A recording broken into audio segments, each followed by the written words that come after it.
I'm Robert Lawrence Kuhn, and here's what I'm watching. China's confident claim that the country is in a new push to pursue opening up on all fronts.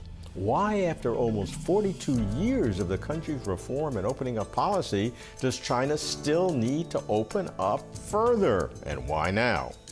Opening up further has at least two objectives. First, energize the economy, the core of China's development.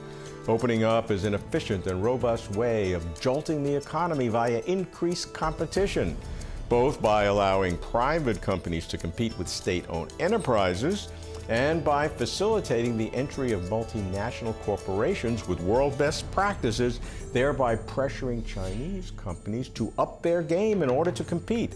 In all cases, the Chinese consumer is the primary beneficiary. Second, China's international image in the U.S. and Europe, which of late has been under pressure. The reasons can be debated, but the impact cannot be denied.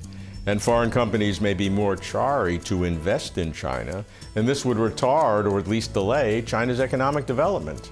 Thus the need to attract leading foreign corporations, which must now swim upstream, perhaps against the tide of their own governments.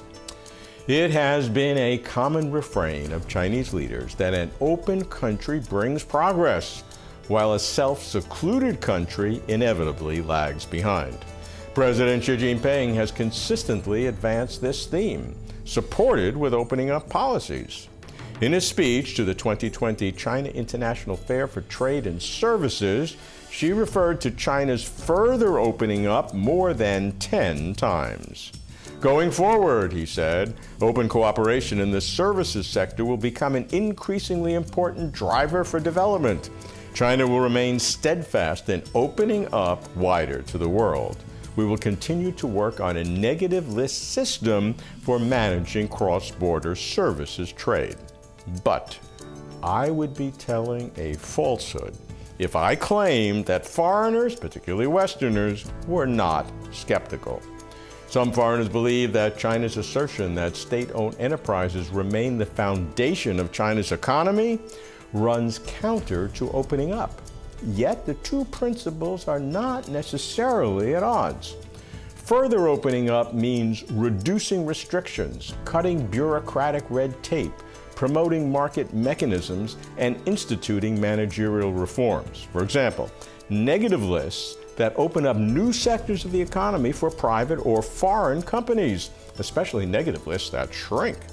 Take Tesla's wholly owned factory in Shanghai, the expansion of free trade zones across the country, including the entire island province of Hainan, new models and forms of trade, such that there is more balance in international trade, like with Africa, the Shanghai Stock Exchange's Sci-Tech Innovation Board, and at the national level, a foreign investment law that stipulates equal national treatment. To be clear, China is not opening up further to placate foreigners. It is doing so for China's own good. What it means for China and for the world is, pardon the pun, an open question. I'm keeping watch. I'm Robert Lawrence Kuhn.